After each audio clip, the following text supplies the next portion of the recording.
All right, y'all. I had to go live and cover this Carmelo Anthony situation. Uh, Prayers go out to both families. Because I do have a soft spot for both sides. Uh, Definitely after hearing uh, like the stab wound, the autopsy on the stab wound, it reminded me a lot of my little bro JJ. And this whole case connects me uh, to my little bro JJ's case, which I was there every day in court. Right, he was stabbed and killed. But the only difference of that was he was a black man killed, and he was stabbed by a Mexican guy and uh, two black co-defendants. Right. So after being at that case every day, I know a little something about these stabbing cases, a little bit, just a little bit, right? Uh,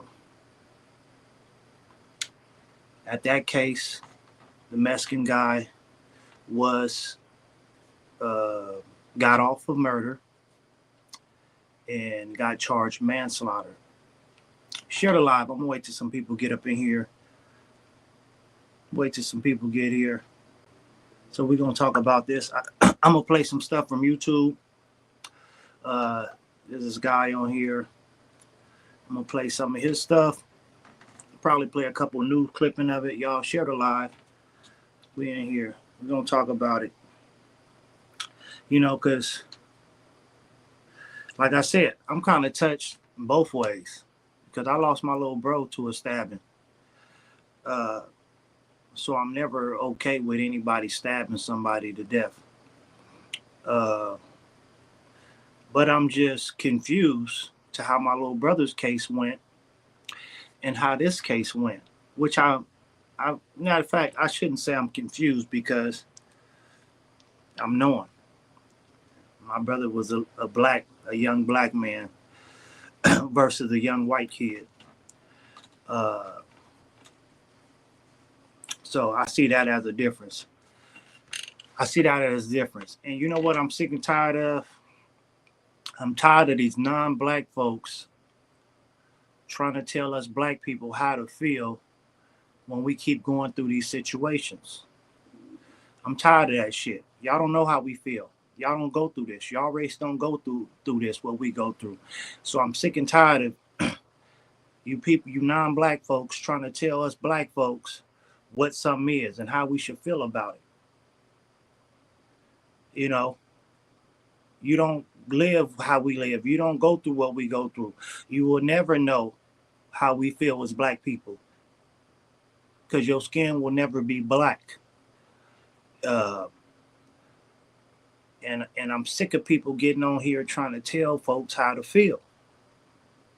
This stuff been going on to us for a long time. As you can see, just what, last week, 2 weeks ago, this Chinese man killed a little black boy that's running, that didn't even steal nothing, that's running away, shot him in the back. Most police can't even shoot him in the back, but y'all find him not guilty. Y'all find him not guilty, but here we have this young man getting in the midst of getting jumped on around a whole bunch of folks he don't really know, or he don't know them at all, and he pulls out a weapon to defend himself, and he gets found guilty of the most egregious thing that you could have found. I don't think the little boy planned on murdering this dude. I would have understood if it would have went with manslaughter, because I would have said, yeah, that's the same thing that happened with my brother, RPJJ, when he was killed. There was an actual fight My brother was killed with during an actual fight. He was sliced up by the first guy he was fighting, the black dude, and he was sliced real bad in his arm where some of the homeboys had to help him to a car of females. They threw him in the front seat and they took off. And the Mexican dude got the knife and came running up to the car window. And the girl couldn't take off because the other girl scooted over that was in the passenger seat. She scooted over and knocked it out of gear. So the engine was revving, so she couldn't get out the way. The Mexican dude was stabbing JJ through the window, which you would think would be murder. No, he got manslaughter. Got 10 years manslaughter and plus a year for a knife. And due to the fact that they didn't charge him for murder, the two guys that was with him, they got off. So I'm like, well, how is it sound like the situation I watched my brother go through was a lot more egregious than the situation that this young man was at. So, I wouldn't be so vocal about it if he was to get charged with manslaughter. But to be charged with murder and sentenced to 35 years is crazy to me. But the only difference is a white boy was killed, not a black boy. A white boy was killed by a black boy. And like I said, prayers go out to the both sides, both families, because like I said, I really got touched when I heard them talk about the boy's stab wound, because it reminded me a lot of JJ's stab wound. They said it wasn't no slice, it was like a hole in his chest, and that's what happened to JJ. Where the autopsy guy, he had the stick and then a move, like it moved, the knife moved in there, which was the killer, and said, there was no way he could have been saved, even if they would have drove straight to the hospital. So, and I don't wish that on nobody. So I definitely send my prayers out to the Austin guy's family, But at the same time, I just feel like the system never works for us. Like, I would have been okay with manslaughter. You killed a man. I don't think that was his intentions. Definitely hearing stuff about the case. He wanted to go under a tent to get from out the rain because it was raining. What you say, Earl, I'm glad you're talking about this case because the facts of the case is nowhere to be found. It was self-defense. The boy was being jumped. Asian guy chased a 14-year-old down and killed him and got off. Yeah, exactly. And, like I said, I didn't even speak on that case with the Asian guy because I didn't want to get into it with people and shit. Because like now, I spoke on this. Now people jumping on my post trying to tell me how to feel. Definitely these non-black people. Like, you can't tell us how to feel when we keep going through this shit. You can't tell us race ain't got something to do with all this shit. You can't tell us that when it's been proven time after time, when these same situations happen to other races, it'd be a different outcome. So you can't jump on here telling us how to feel because you don't never know, because you will never have our skin. You can't get on here and tell me how to feel as a black man and being through the stuff I done been through with the police and the system and shit. You can't tell me how to feel. But yes, so we already upset that a little 14, 15-year-old kid is shot in his back and killed, and y'all let this man off. This man gets to go home. But here we are with a black boy surrounded by hella kids whom he don't know, and he feels threatened. He feels threatened. Hey, and the crazy part is, y'all, they got mad at him because he went under their tent. See, I guess that's the Texas thing where that's a racist thing down south. Because that would happen in California. It's raining and shit. Like, I coach football, I coach sports, and I know the camaraderie between players and shit. Oh, man, come over here, man. Get out the rain. We wouldn't care if you was on the other team. Get out the rain. After this, a month or two ago, after the team whooped our ass in the playoff game, our boys was over there on the other side hanging with the kids, talking to the kids, joking around with the kids. Like, man, just because you from the other team don't mean we ain't kids. So that was fucked up from the beginning. It's out there raining. The boy want to get under the tent to stay from getting soaking wet. I guess his team didn't have no tent or whatever. They said only one school didn't have no tent. So like, man, come on, man, come up under this tent. And where was any adults at around there? There wasn't no coaches, no adults around there to say, hey, man, he cool, let him stay under there. Like, that's what I would have told if I had my players around there, man, let them sit down, man. Come on over here, man. You good? But down south, they're racist. Down south, it goes a little different. Okay, how do you know he felt threatened, Mac? Witnesses said it was a high school fight. Dude pushed him and Carmelo stabbed him. I know he felt threatened because he went in his bag and got a knife. If you this little bitty 135-pound boy and this big old 200-pound boy say something to you, yes, you're going to feel threatened. I keep a little blade on me because I wish somebody would come up playing with me. And if I feel threatened, hell yeah. Definitely if it's 3 or 4 people, I done got jumped. I done got jumped by 3 people. It made it out, though. The only thing I could do is either run or grab a little stick was right there, a little thin tree. I must have grabbed that little stick, and that shit didn't do nothing. They took that from me.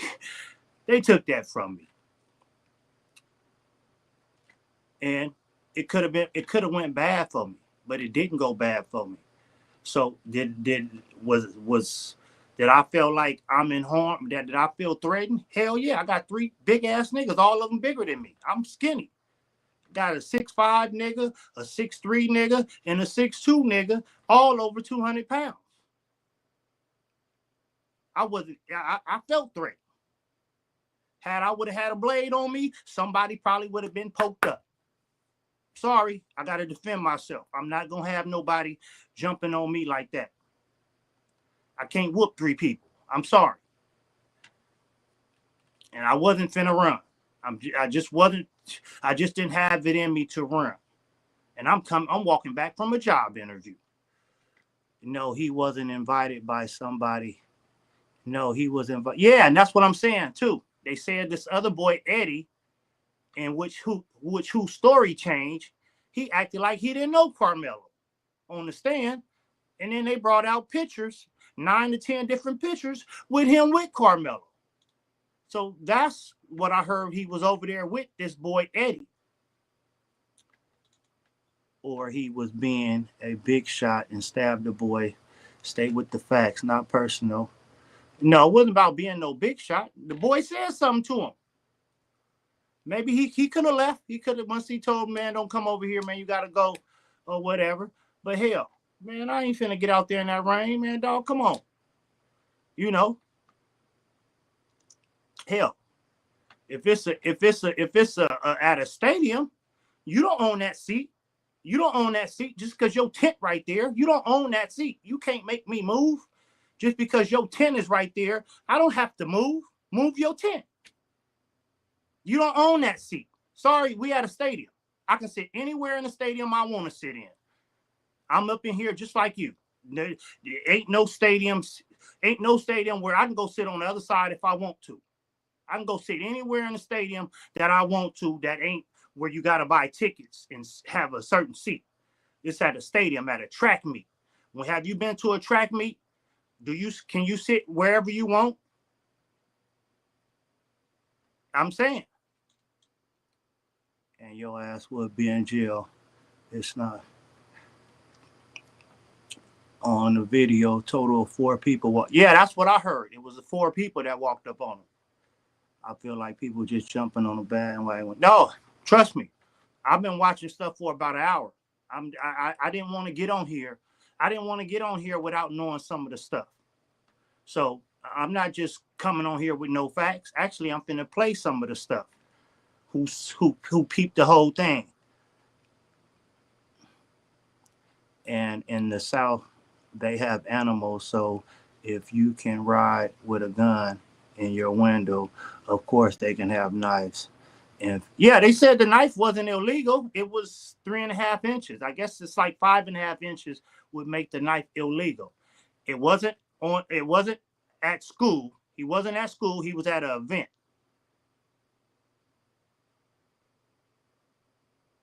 Yes, when I go to games, I sit wherever I want. Thank you. And hell, usually if you got a problem with where I'm sitting, you go tell the security guard. You don't go try to put your hand. You know that's gonna provoke something. You don't go put your hands on nobody. It wasn't a knife. It was the Switch Army. Yeah, well that's a knife. Nigga, that's still a knife. That nigga said it wasn't a knife. It was a Switch Army knife. Same thing, nigga. It's a blade. It's a knife. God damn it, hell. When they make blades in jail, it's a knife. It's called a shank, but it's a knife. God damn it. But you don't, you know. But like I said, I wouldn't be so upset. I'm not saying he shouldn't get no time in jail. You took a man's life. I don't know how much. I'm hearing Texas self-defense laws is different, and they're saying the boy provoked him, so that cuts out the self-defense. I guess the boy told him something before I put my hands on you, and the boy said, try it. I wish you would put your hands on me or something, or you move me or something. I guess they saying that's provoking him. So that takes out the self-defense factor. Well, I don't think the boy meant to kill this. I don't think the boy went over there and intended to kill this boy. So if anything, maybe manslaughter. Like I said, my little brother JJ got killed. After getting sliced up, my homeboys helped him to the car and run off. And the other dude runs to the car and starts stabbing JJ through the window and killed JJ. So that's not murder. He got manslaughter. It was a 3.5-inch folding knife. They said 5.5 inches is the legal matter. Trust me, I've been watching all this shit. I've been watching all the channels. Said it was a 3.5-inch knife. It's a multi-tool with a knife. But yeah, I sat there through the whole case of JJ's. JJ got sliced up by a whole different dude, fighting a whole different dude while JJ whooping on this dude. The dude is slicing JJ up so bad where the homies had to help him to the car. A whole different dude, the black dude. The black dude sliced JJ up, sliced his arm, split his arm open, and the homies had to help him to the car. The Mexican dude then got the knife, ran to the car, started stabbing JJ through the window. But that ain't murder. That's manslaughter. I'm just saying. They could have fought.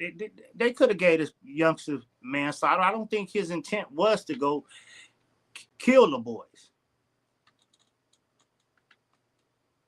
No, he wasn't suspended. He wasn't suspended. He was supposed to be running that day. You ain't been watching. Trust me, I did the research before this. He wasn't suspended. He was an alternate. They said first he was an alternate in the 4x1, and then he was supposed to be doing one of the long jumps or something. He wasn't suspended. That's the rumors that's going around. He wasn't suspended at all.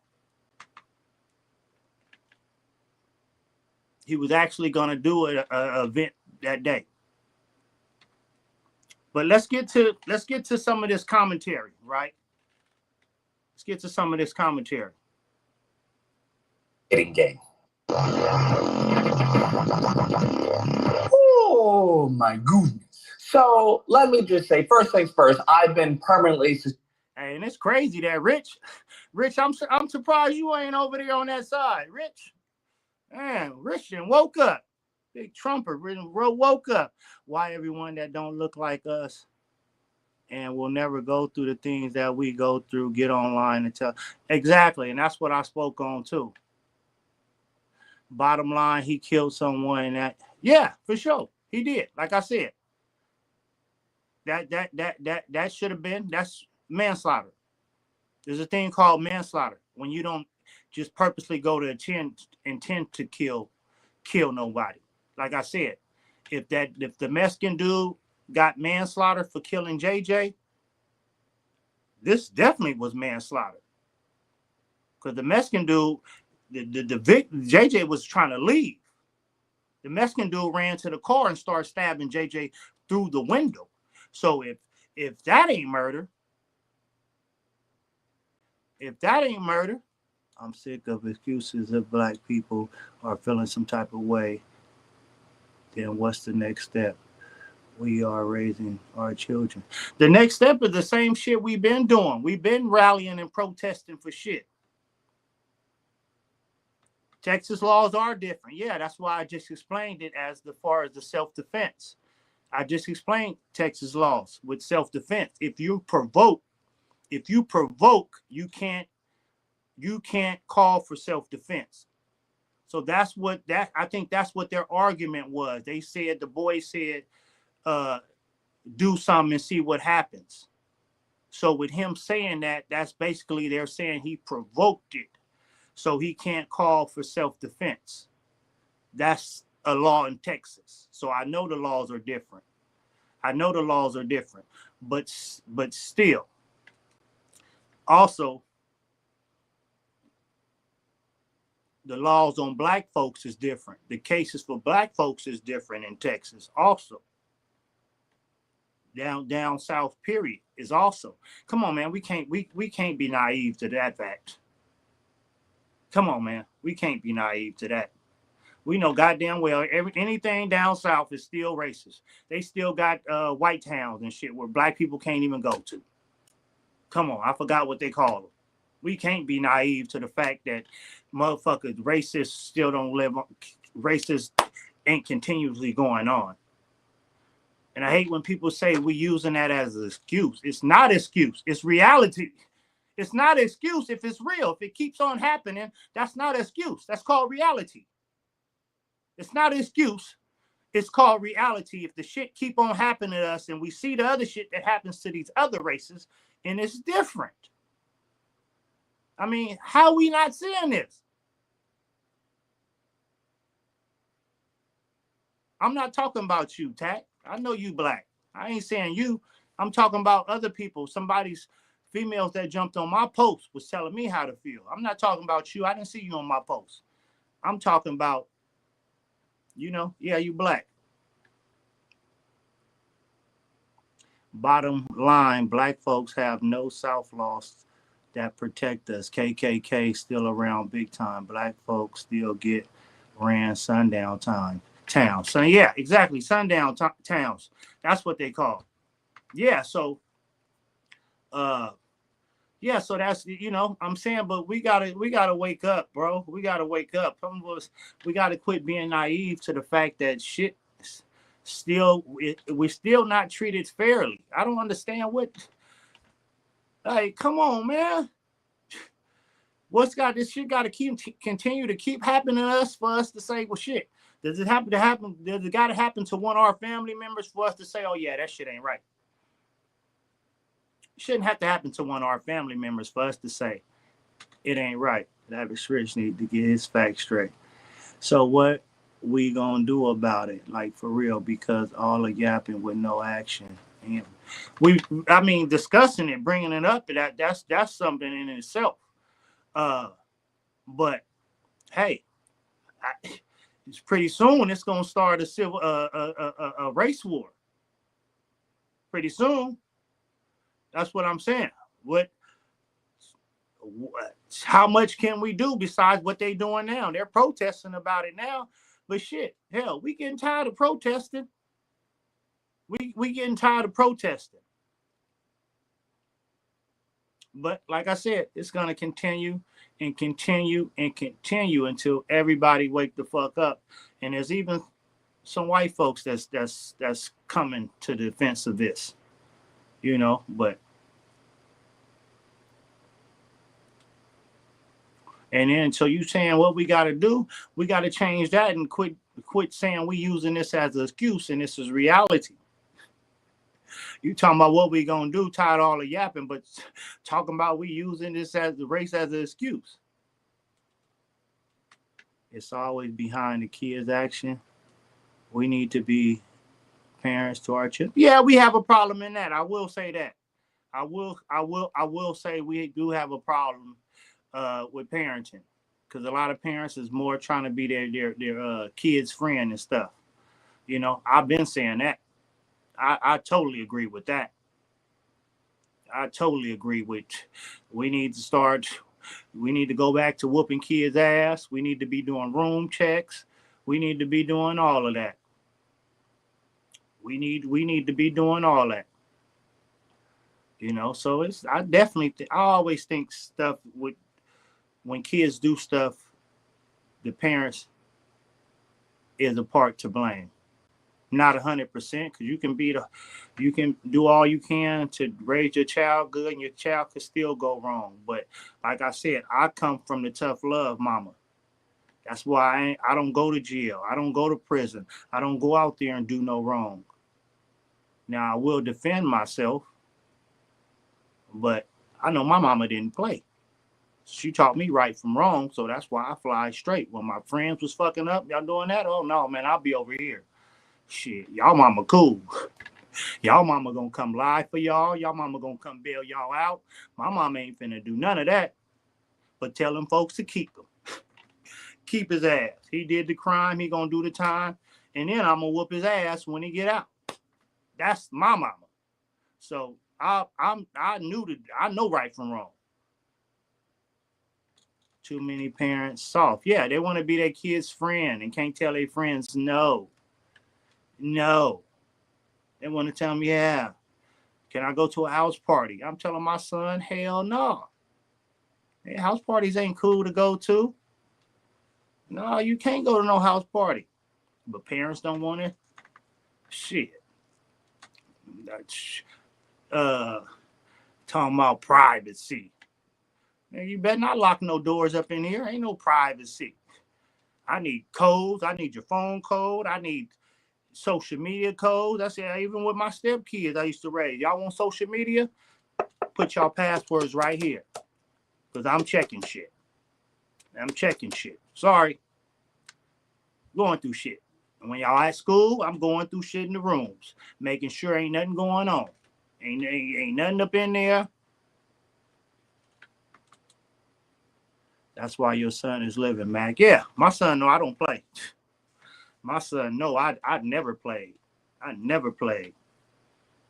He know. That's why I only had to whoop my son one time. And guess what I had to whoop him for? I went through his phone.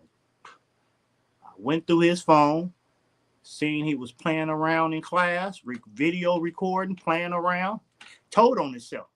Oh, nigga, you in class playing around, you bothering the kids, they trying to do their work and you playing around. Then you got this girl sending you a picture, talking about, ooh, sexy. Shit. Ain't gonna happen. I let his ass go to sleep and gave him one of them old school wake up ass whoopings. Woke his ass up smooth to that belt. Only time I ever had to whoop my son. I was waiting on him to fuck up because he was always good though. So, you know, my son was always a great young man. You know, his mom did a good job, his grandparents, and then he definitely always feared. He always feared me. Because he know I'm not gonna do no playing. I'm sorry. I did the gang banging. I did the selling drugs. I did all that shit. And I ain't gonna let you do none of it. You know? And then you a lot different from me. You ain't no street dude. You a church boy. You grew up in the church. I was different. I mean, I was in church too, but I wasn't the pastor's grandchild. You know? I ran the streets since 11, 12 years old. I was a hood baby. I was in the tracks. I was out north. You know, it was a different era. It was a different time in life where you could go outside and shit like that because both parents was in his life, man. Yeah, and a lot of these parents, but we were both in his life, but he didn't come from a 2-parent home. His mom was over here, I was over here, but I still was able to apply my pressure and let him know. So, if he would have grew up in the house with me, he probably wouldn't even had that one whooping. Because he put, oh, hell no, I ain't trying shit. I ain't trying shit. He probably thought he can get away with it. But let's go to some of this commentary about this because, like I said, prayers go out to the Austin family because I do feel some type of way. Definitely after I heard the description of the stab wound, it reminded me so much of JJ and about him saying he wouldn't have survived anyway. That's what the autopsy guy said about JJ. He would have died a slow death with the internal bleeding because the knife was moved. It wasn't just a regular in and out. It was moved. And so that's what really caused his death. So I do feel some sentiments for the kid that passed away in his family. But at the same time, I do feel like it was set up for him to be charged with murder. Like I think it should have been more of the manslaughter charge. And another thing too, first thing I thought about too. Yeah, so it's very dear to me. Like don't like I you know, it's still touching to hear somebody getting stabbed, you know, because I went through that, like I said, and I went through every court date with JJ. So I know how everything happened.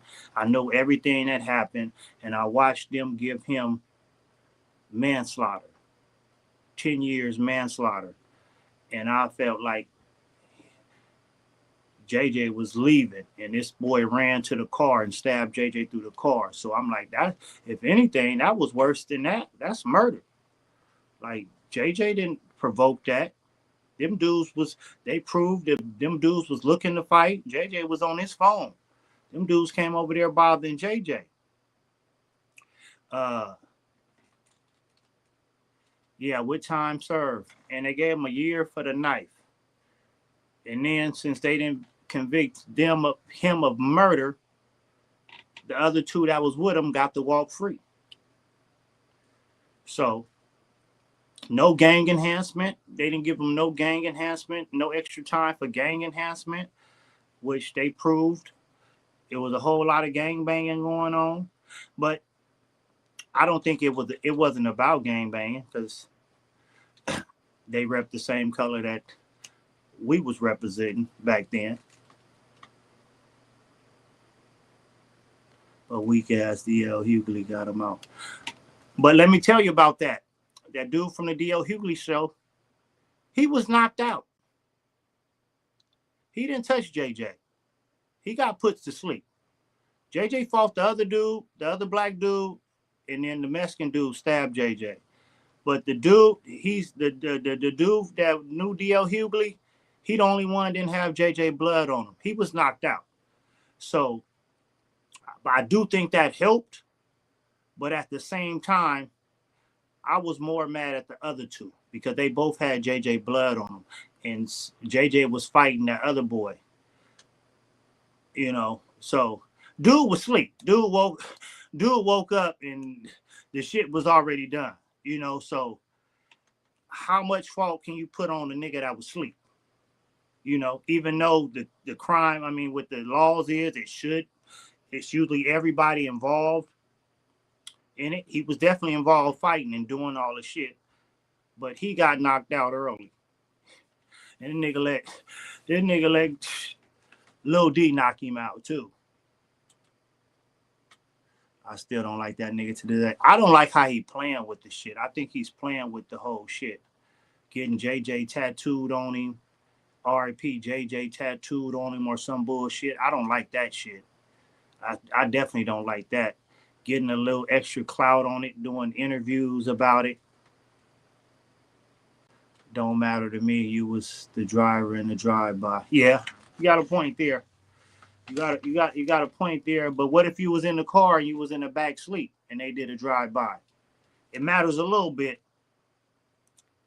So if you're in the back seat in the car, you knocked out sleep, and your homies go do a drive-by, and you wake up and you going to jail. So I don't know. That's kind of, like I said, as time went on, I kind of prayed about that, and I kind of got some of that anger off me. Definitely knowing that he was knocked out, I got some of that anger off my chest. But the other two, that anger is there for life. But I don't like the way this. I don't like the way this other nigga is giving this tattoo RPJJ. I think you playing with the game, bro. I don't think he seriously mean none of that. But let's get back to this case, though, man. RIP to Jay, but that it definitely takes me to that hearing about this case. Like I said, so I do have a soft spot for the young man that was killed. But at the same time, I'm tired of our people not getting a fair shake, always getting the short end of the stick. Now, too, let me get to another thing that's been a big topic, and people saying it was or it wasn't. Now, all the things I'm seeing, it was all white jury. It was all white jury. Yeah, JJ is definitely, it's going to always be a touchy subject for me. That's why I don't really want to stay on it too long, because it's going to end up breaking me down sooner or later. But yeah, I'm getting this all white jury. People was getting on my post saying it wasn't all white, and then some chicks was like, oh, just because the complexion is. So whether it was all white, I heard different channels, different people say it was all white. Whether it was all white or had some people that looked white, we know it wasn't no black people. So that's the bottom line of shit. We in 2026. Now there's 12 jurors. There's 12 jurors. Now we got to start making this shit fair a little bit. We got to balance this shit out. It should be at least two of every fucking nationality. 2 white people, 2 black people, 2 Mexicans, 2 Asians, 2 others, or whatever the case may be, to make up that 12. And maybe a man and a female of each. Like there's no way that all the black jurors get denied on a black man's case. Like, that's crazy to me. Like, no, you gotta have something. Like, hell, now what happened to affirmative action where you gotta employ black people, and you doing this shit? One of the black women on the jury dismissed herself because she said she wasn't going. I did see that with one. I did see something about one of the jurors saying that. I understand her. I understand getting her. Girl, we needed you, girl. You should have stayed on. Shit, they wasn't gonna be. Them white people wasn't gonna be fair either. So whoever that black lady was, we needed you. You should have stayed on, because you knew them white people wasn't gonna be fair. That's why I said, sometimes we need stuff like that to help out. We against the odds, but we need some people inside. Like we always was raised, don't be police. No, we need some black people inside. We need some black police officers. Shit, hell, it's gonna be a problem. We need some of the people in the building. Shit, God damn it, we got to quit telling our youth that you can't be no police officer, you can't do that, you can't do this. No, we need some of them in there. But that's the problem. We need as much as, yeah, definitely need them in there.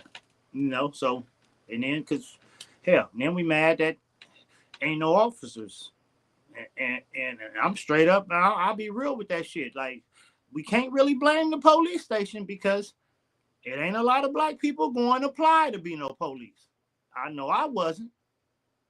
So I can't blame the police officer, the police department, that, hey, I ain't the police.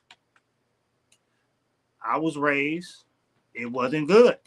So I never wanted to be a police. Couldn't stand the police. Is it their fault? Somewhat, because of the stigma, how the unjust they've been treating us. So that keeps a lot of us away. But at the same time, we got to reverse that thinking. And they wouldn't have liked me in there, because I would have been busting all their dirty ass. They would have been calling me a rat. They would have been calling me all bad on the police force, because I would have been calling all the motherfucker, don't you shoot him. You better not shoot him. You shoot him, I'm going to shoot you, motherfucker. I'll be telling my partner that. Like, nigga, you ain't, what is you doing? Nigga, put your gun up. Nigga, he ain't got no gun. They wouldn't like me as a police officer, because I'll be taking all them dirty cops down. I'm sorry. They lucky I ain't be no police officer. But let me get to some of this, because I want to hear this dude. I heard a little bit of it, but these are some of the details that he picked up through the case. So we're going to hear a little bit. It's under, shout out to him, Fair Use. It's I'm Amazing Lucas, Instagram and YouTube. So we're going to hear what he has to say about this case. Suspended on X. I applied an appeal, but the reason for my suspension is that I defended Carmelo Anthony. I kid you not. I essentially said what I said here is that, hey, don't put hands on people. That's what people need to teach your kids. And maybe this whole scenario would have been avoided. So he's saying he got his account suspended from Twitter, from X, because he said, hey, don't put your hands on people. Maybe this whole situation would have been avoided. He said, he has it up. He said, if Austin Mitchell had minded his own damn business, he would still be alive today. Teach your children to get an adult to handle situations that they are not in position to handle. Didn't I say that? I said, where's the adult at? Hey, you don't want them under your tent. Where's the coach at? Where's the adult at? But if you go as a kid trying to tell another kid you can't sit right here, that's going to be a problem every time. Because ain't nobody just going to make you move them. Ain't nobody going to do that. That's going to be a problem every time. So where was the adults that was around? But by him saying that, Twitter suspended his account. Man, what happened to free speech? I thought on Twitter they be having porn and killings and everything on Twitter. But if you say something like this, you get your account suspended. Yeah, I don't like that. But he said the same similar things I said. Teach your kid to get an adult to handle situations that they are not in position to handle. Like that. That's not your obligation to go make that boy move from under that tent. That's an open stadium. People can sit where they want to sit. Move your tent. Your tent it's taking up all this goddamn rooms. Sorry, I want to sit right here. Hey. And I think kids should be kids and be, hey, man, don't get wet, man. Come on in here with us. I think kids should be kids.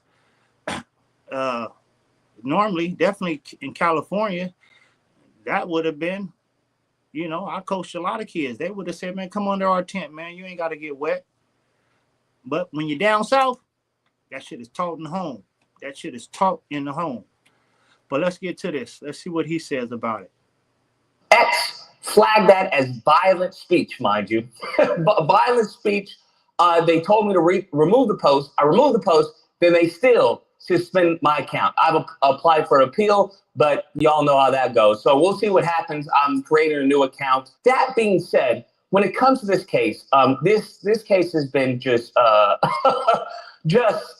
don't know, overwhelmed and flooded with misinformation. And I mean, it's typical of any case when there's a black person, a white person in here. We saw this with Ahmaud Arbery, if you all remember, when they were saying, oh, he had a hammer in his pocket and everything, and he was robbing the place and stuff like that. But when it comes to this case, I feel that this is the prosecution's case to lose. Damn. And what I mean by that is that I haven't come across any information or any evidence or any testimony that really is the nail in the coffin. By that same statement, I think the prosecution, they may not have much of the facts, but they got the sizzle. And from what I've been hearing, because I've listened to other people who've gone to the cases, there are a lot of black women who are following this case, And many of them are just saying, hey, they're making emotional arguments here. They're putting on a show for the jury. There was one scenario when they were asking, I believe, the autopsy specialist, whatnot, but the prosecution was like, hey, in victim scenarios, don't they usually have their hands up like this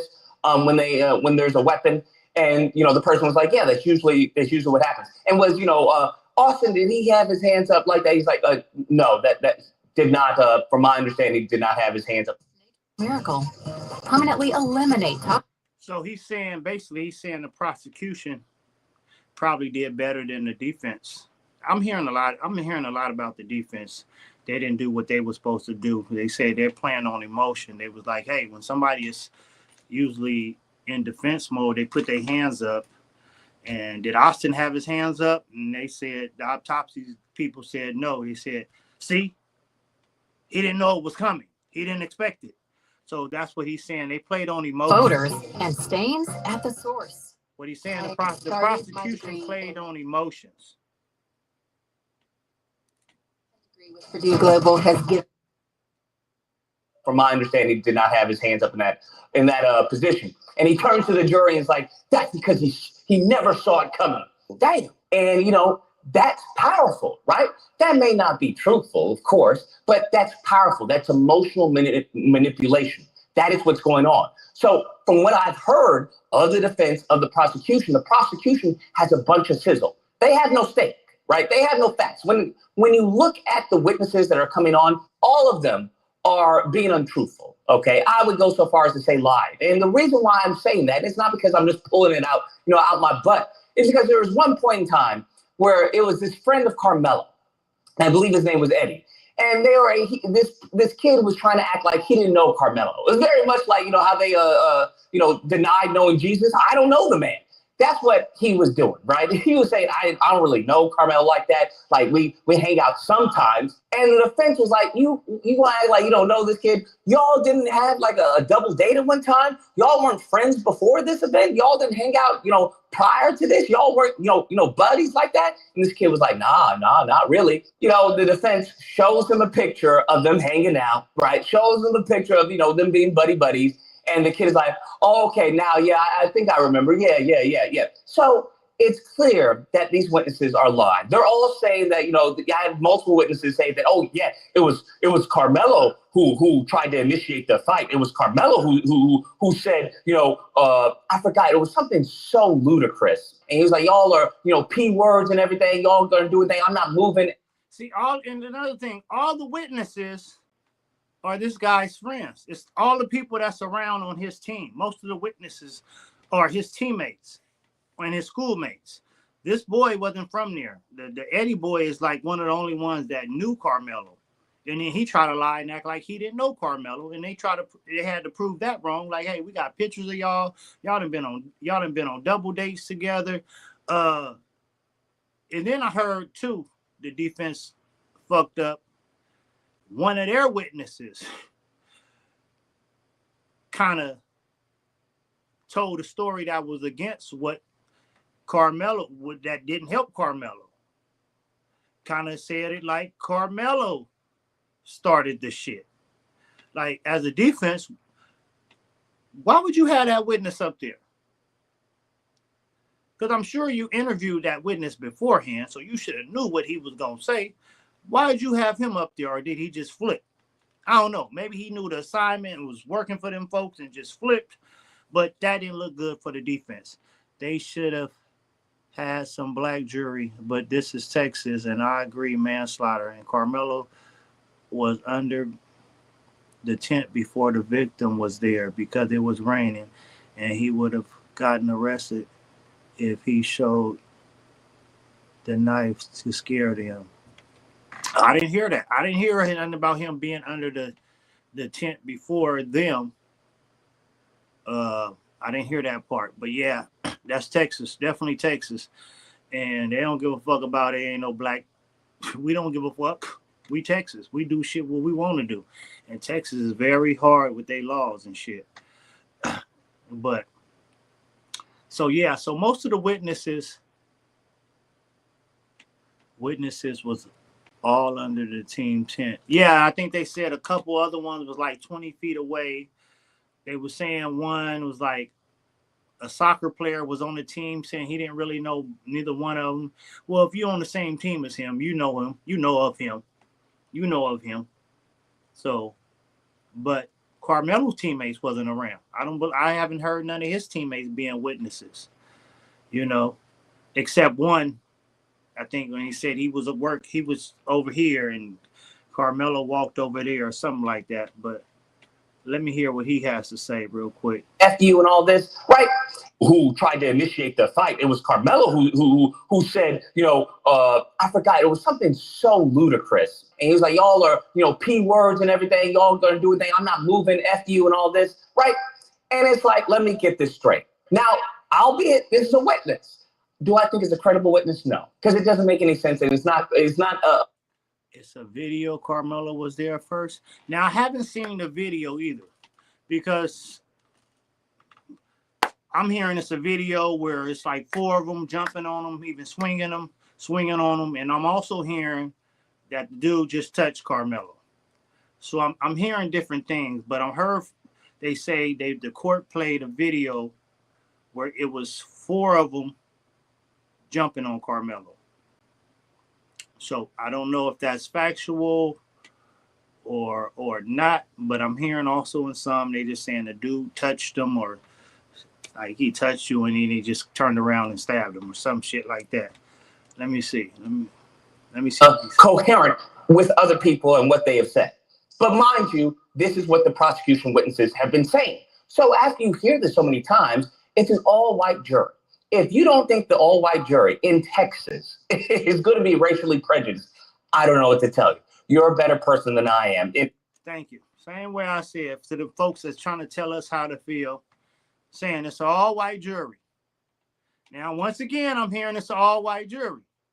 So them people that jumped on my post talking about it wasn't no all-white jury, why is everybody saying this? And let me run that back a little bit. And if you don't think they're going to be prejudiced, come on, in Texas, he was on the other team's side out of bounds. They said no. They said originally he went to the dugout. They was in a dugout. And I guess a coach or a guy told him they couldn't be in the dugout. I did hear that about the dugout, that him and some other kids was in the dugout.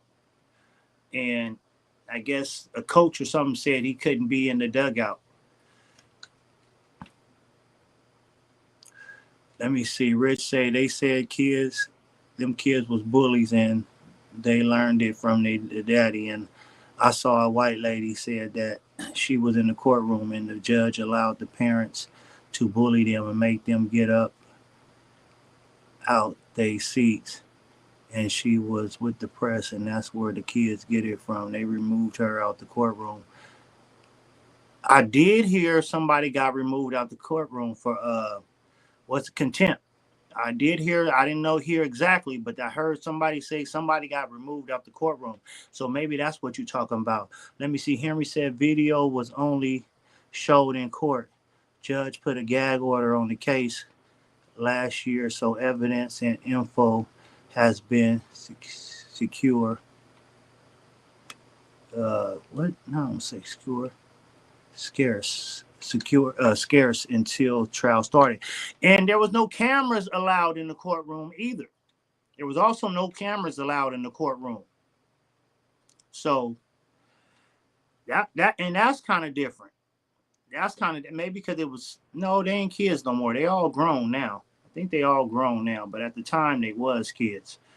From Carmelo getting there and then walking up. And the crime, the video, 11 minutes, threw their life away. I don't know. I gotta find that video because I haven't seen no actual footage of exactly what happened. Definitely gotta look for that. Let me see what this dude have been saying. So after you hear this so many times, it's an all-white jury. If you don't think the all-white jury in Texas is going to be racially prejudiced, I don't know what to tell you. You're a better person than I am in the faith of humanity. Come on now, dog. Fans would rather not get messy. They feed, they bathe, they play catch. That's why we made it. Football players do move gangish. Yeah, football players, if one fight, all of them gonna fight. You talk that. You talk your brother fight, you fight. So I definitely think they was trying to jump. In the faith of humanity. Come on now, dog.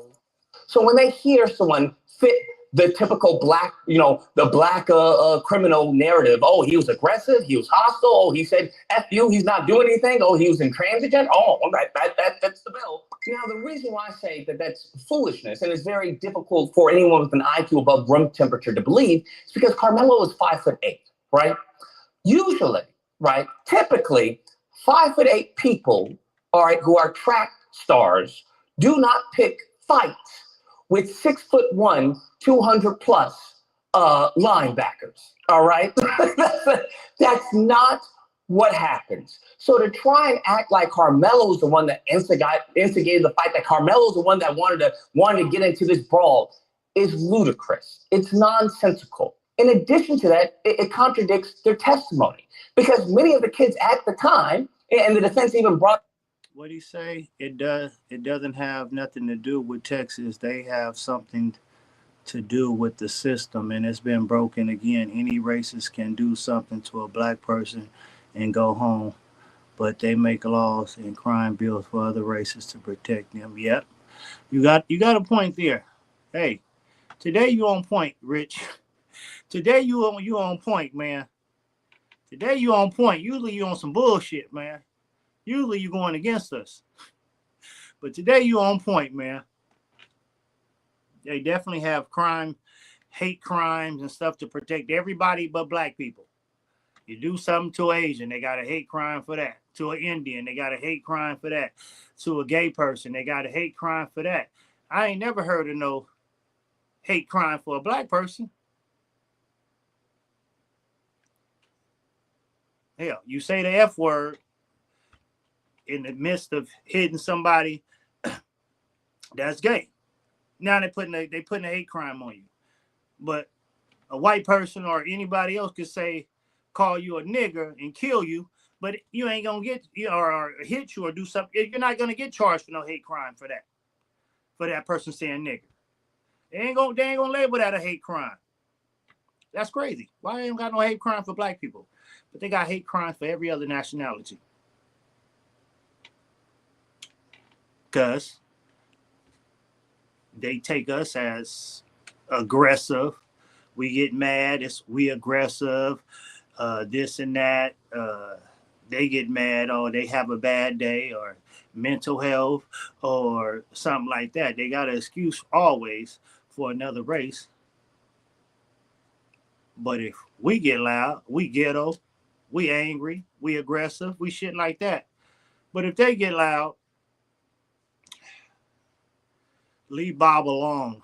He had a long day at work. Motherfucker, Tyrone had a long day at work too. How about y'all leave Tyrone alone? He ain't ghetto because he had a long day at work. Shit. But all right, let's go.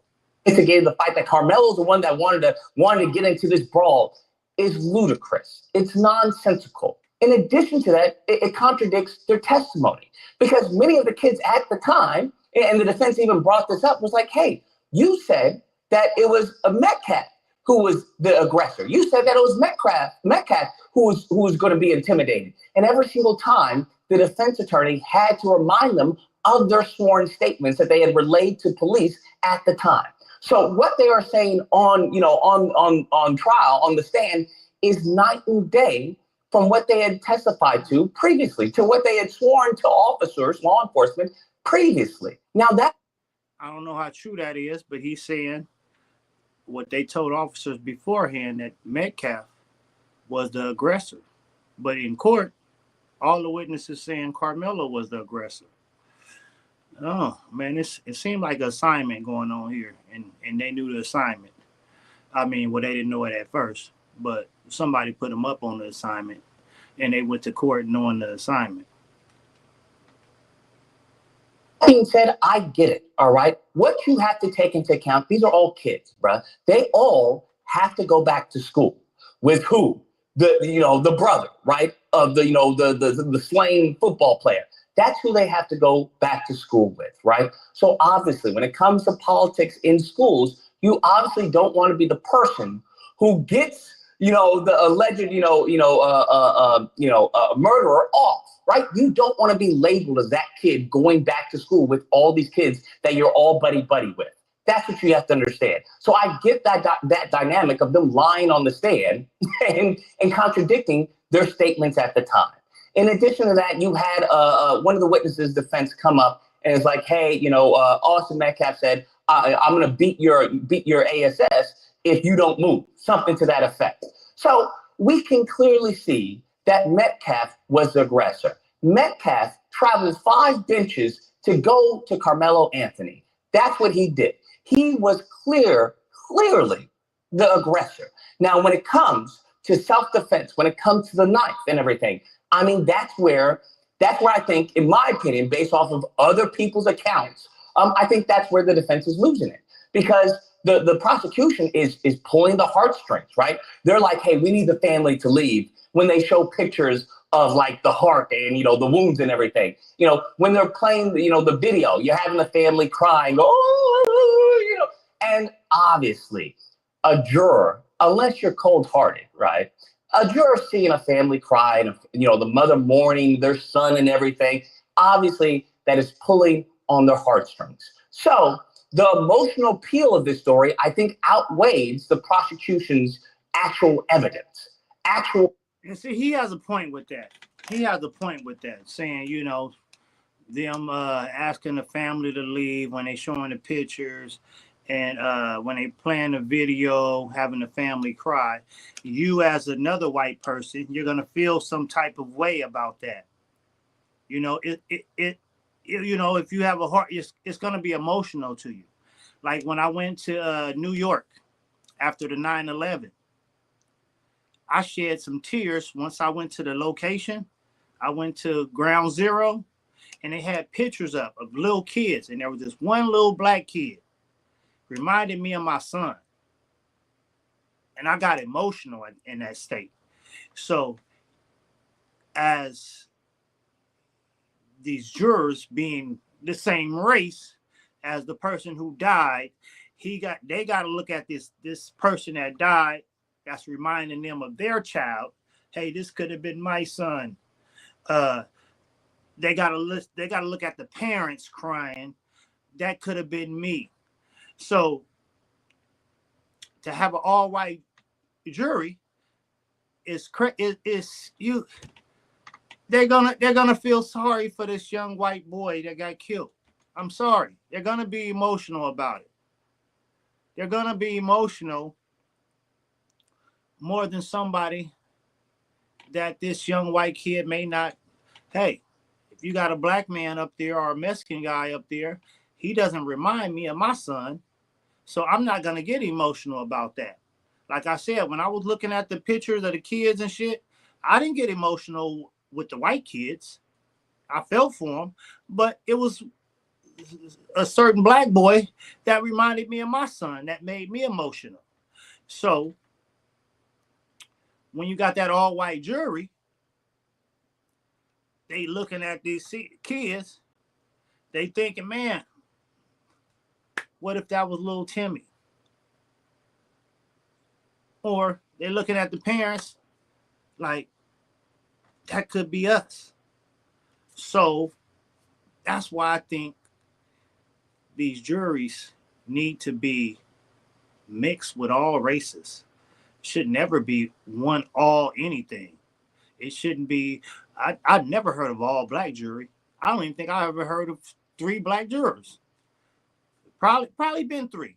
No more than 4 though. Out of 12, how the hell is it 12 jurors and all of them white?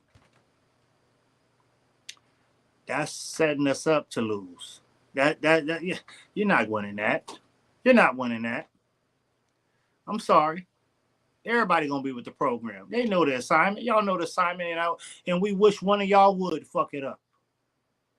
We wish one of y'all would come in here sympathetic. And we got this little white boy over here dead. And we got to look at his parents crying. We wish one of y'all would fuck it up. There should never be all anything. There shouldn't be no all Mexican jury. There shouldn't be no all black jury. The judge gave the jury the option to charge manslaughter instead of murder. Yeah, which, and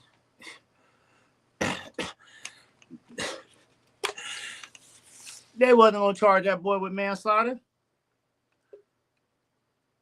But I promise you, it wouldn't have been much as an uproar if they did charge him with manslaughter. I think we could have lived with that. Definitely me. I could have lived with that. But murder, yeah. And I did hear that they gave him the option of manslaughter, but they wasn't gonna do that. They knew the assignment. And that's why we need to be involved in everything from law enforcement to lawyers to judges, teachers, stuff that really matters, because we will never get no help from no one else. We always get pushed to the side unless we can run with the ball, and every kid can't. Yeah, I agree with that. We definitely need, and that's with all races, man, because I definitely say that with all races, because hey, we all still the minority. You know, we all still the minority, and don't think just because they treat us the worst that they don't treat the others worse than them. Don't think that for 1 second. They're gonna continue to feel like they superior to any other race. They're gonna continue to be like that. So I think it should be a wake up call to all nationalities.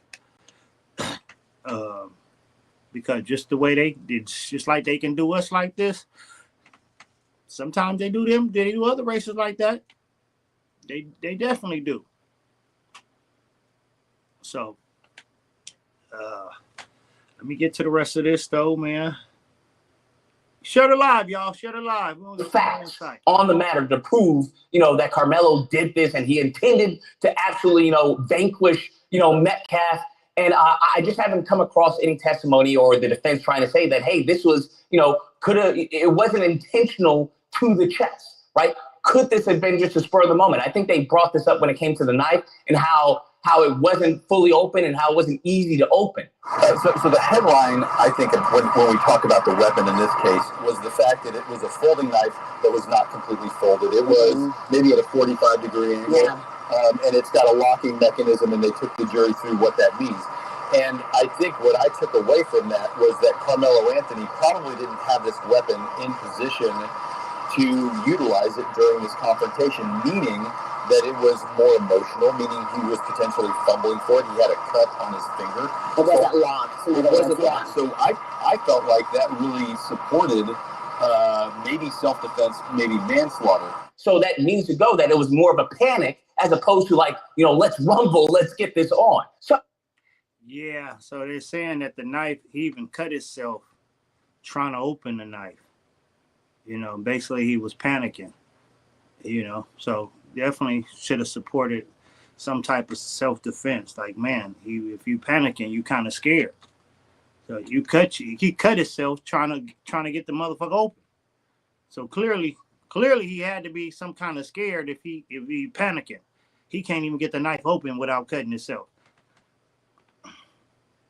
I don't know if the defense's arguments were convincing enough to overlook or to, I guess, supersede the emotional, baggage that the prosecution came with. I don't know, because you know how people are. You hear cries, you hear tears and everything. Now, that being said, they also showed Carmelo Anthony, who was tearful, who was remorseful, and who was crying. He's like, I told him not to do that. So it also goes to show that, hey, he wasn't intentionally trying to yeet this kid. That's not what he was trying to do. He was trying to defend himself. Now, whether or not the jury hears that, whether or not the jury hearing a black boy cry or be remorseful, whether or not that falls onto their hearts, unlikely. Okay, I'm not even going to say I don't know. I'm going to say it's unlikely. But this is an all-white jury. If it had maybe been one black person or one brown person, they can maybe say, well, see, it was him. It was him. I didn't do it. But this is an all-white jury. And this all-white jury lives in this area. They're going to have to face. Hold on. Let me see what he said on that part. Let me rewind that. Black person or one brown person, they can or be remorseful, whether or not that beat this kid. That's not what he was trying to do. He was trying to defend himself. Now, whether or not the jury hears that, whether or not the jury hearing a black boy cry or be remorseful, whether or not that falls onto their hearts, unlikely. Okay, I'm not even going to say I don't know. I'm going to say it's unlikely. But this is an all-white jury. If it had maybe been one black person or one brown person, they can maybe say, well, see, it was him. It was him. I didn't do it. But this is an all-white jury. And this all-white jury lives in this area. They're going to have to face the other white people in that area, okay? And how white people, especially racist white people, Right. treat who they believe are race traitors, okay? Right. They do not treat them very favorably. So these white people on this jury, they'll have to leave the country. He said something like I said earlier. Right. That's what I'm saying. If one of them white jurors would have felt some sympathy, them other folks would have been mad. The other jurors would have been mad at them. Like, you bet not fuck up this case. I said that earlier, and he's saying some of the similar thing is how racist white folks feel about white traitors. Basically, you traded on us, and they have to live in that area. So he made a point right there. He definitely got Especially racist white people treat who they believe are race traitors, okay? They do not treat them very favorably. So these white people on this jury, they'll have to leave the country. They'll have to at least leave the state, leave the city. They'll probably have to leave the state because word travels pretty fast. You have to understand the dynamics here. You have kids who have to go back to school with Metcalf. You have a jury who has to go back home, all right, around other racist white people. It's not in Carmelo's favor, in my opinion. I think the facts are in Carmelo's favor, but the emotional, pleas, the emotional arguments, it's just. I think it may be too powerful to beat. But I don't know. He may be acquitted. There may be one righteous white person on the jury who's like, nah, I think it was self-defense. So he's speaking before the verdict was on. He just gave us the facts of what he thought before the verdict. But he was right, but he was wrong. He was basically saying more than likely he ain't gonna beat it, and he didn't. Carmelo's 5'8". This guy's a linebacker. He's 200 pounds. He pushed him because they go and say that it was more of a I forgot the word, the linebacker push, whatever. The push. We have demonstrations happening on the open, inside the court and right in the middle. Let's talk about those demonstrations. Yeah, I mean, I think that one of the more, I'm not sure that the prosecution expected this because they did have one of the witnesses said it wasn't just a push. It was, he lifted him up in like a linebacker drill type, like when you see a linebacker, hit the dummies. And so, that's what he said. Legacy with 24/7 signature send control.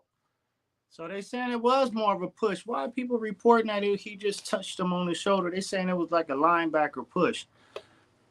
All right, yeah, you definitely. That's aggressive. So it wasn't a light shove, and that's why it's just it gets tiring just hearing the prosecution witnesses just lie like this, just lie, constantly contradicting their statements, their sworn statements that they gave to law enforcement, and then when the defense brings on their witnesses, the witnesses are saying, well, no, I think it was more of a shove. I saw two hands and everything. So it's whether or not the jury can see that the witnesses are lying or being untruthful or trying to cover for Metcalf. I don't know. I don't see Carmelo beating this case just simply due to the facts that I laid out.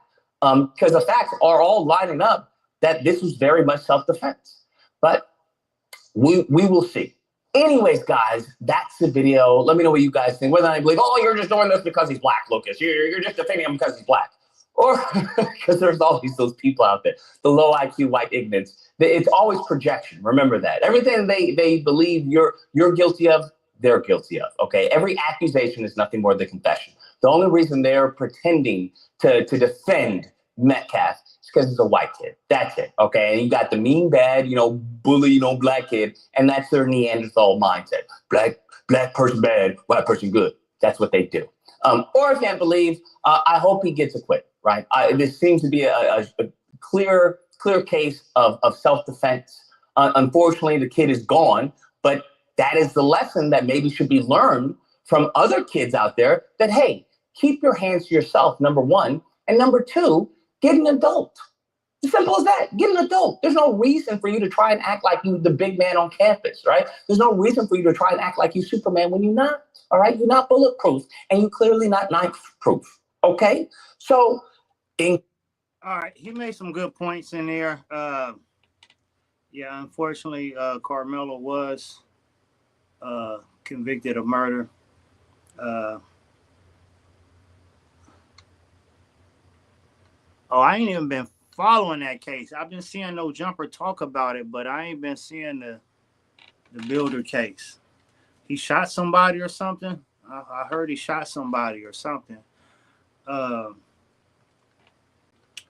So I don't know much about that, but I have been seeing No Jumper, but I didn't care to follow it because I'm hearing this dude is a racist white dude talking about calling people niggers and shit like that. But I did hear a little bit about it, but I keep seeing it on YouTube and shit, but I just never took the time to look at it. I really wasn't interested in his argument in self-defense. Oh shit. I'm gonna go check it out then. I'm gonna do some research on it and check it out. Cause him being a white racist motherfucker, it's gonna fuck up the world if he get off on self-defense and it ain't really self-defense. But I'm sure he's gonna have some jurors of his peers. Is he in California?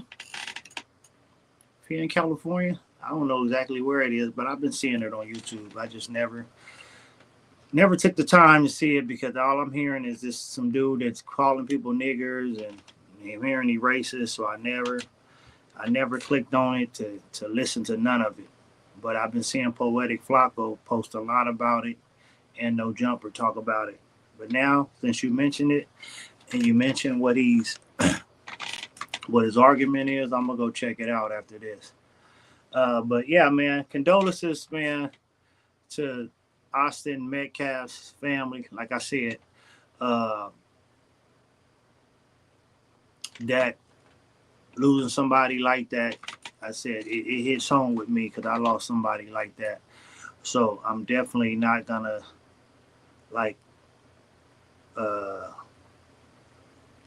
overlook the fact that a young kid's life was lost. I definitely can't do that for the simple fact that I know the feeling. But I do think Carmelo got the short end of the stick. I do think manslaughter would have been more appropriate for this case because I don't think he initiated. I don't think he initiated everything, and I don't think he set out to kill that boy. Definitely with no little 3.5-inch knife.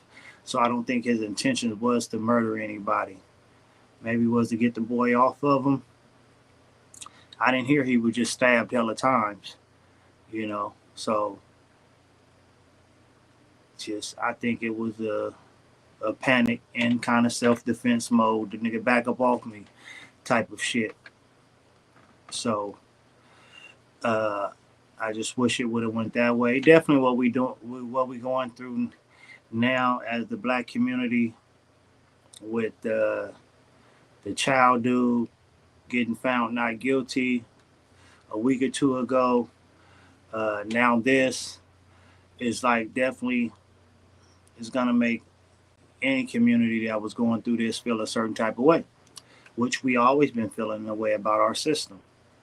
We've been feeling the way about the system for a long time now, whether it's the police doing us unjust or it's just society. So until things change, we're going to continue to feel this way. And once again, no, it's not an excuse. It's reality. It's reality.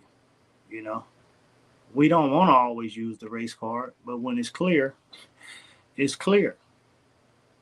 You know, if the roles was turned, I don't even think they would have gave it.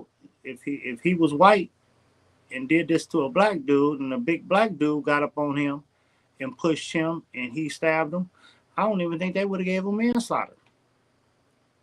I think they would have gave him self-defense and let him go free. So it's been cases like this where, you know, where the person goes free. As you saw with what's that dude name that carried that AK across state lines and killed them people during the protest? They didn't give him manslaughter or nothing. They let that boy go. So we see this time after time after time after time after time again. So no, we don't use the race card as an excuse. We use the race card when it's reality. It's clear to us. We just saw a man shoot a black kid from the back, in the back, who was running off and get let go free.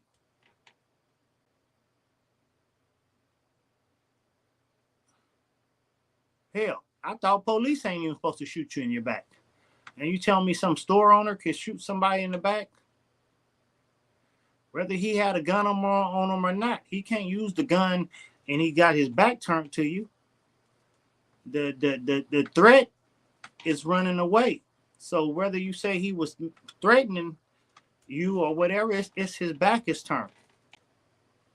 So, and we go through this time after time, and we're tired of it. We're sick of it. Somebody said, what do we do? I don't know what to do. I don't have the answers. Like I said, I'm sure they're out there protesting for sure, but protesting only does so much too. I don't have the answers. All I can tell is people to continue to pray on it, and maybe one day, which I doubt, because if we in 2026 and we still got all white jurors, like we're not in 1940 no more. Like we're not in the civil rights era. We're not in the Jim Crow era. Like we're in 2026. How the hell do we got 12 white jurors? Makes no sense. Like, y'all mean there was no Mexicans that was capable of being a juror? No Indians? No Filipinos? No Cambodians? No blacks? There was no other race that was capable of being a juror on this case. I wonder why that is.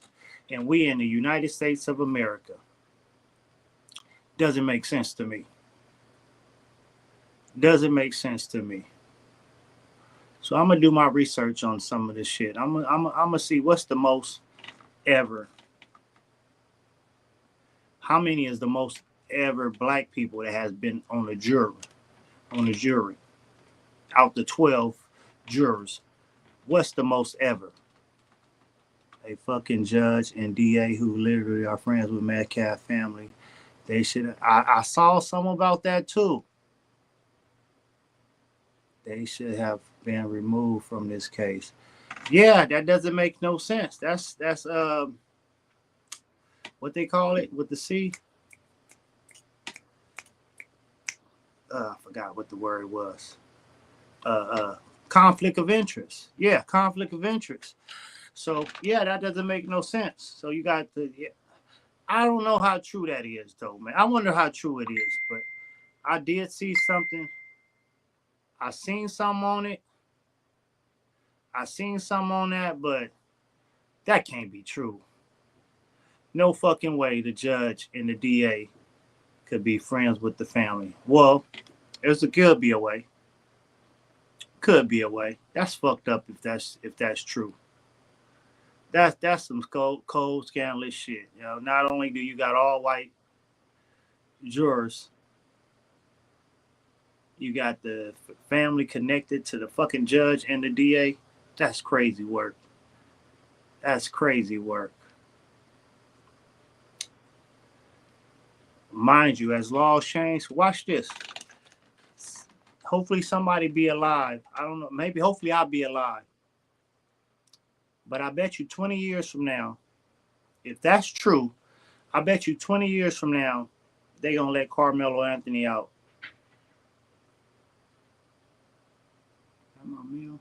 They're going to let Carmelo Anthony out on because of that, because of something like that. You notice that? How many black people do all this time and then get out because if something didn't go right, some bullshit happened in court.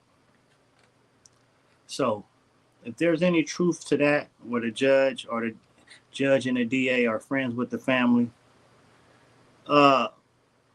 after certain laws get passed or the right person come upon, he get the right attorney one day. He's keep on appealing and fighting for his case as he get older and go to that law library, which they have in prison.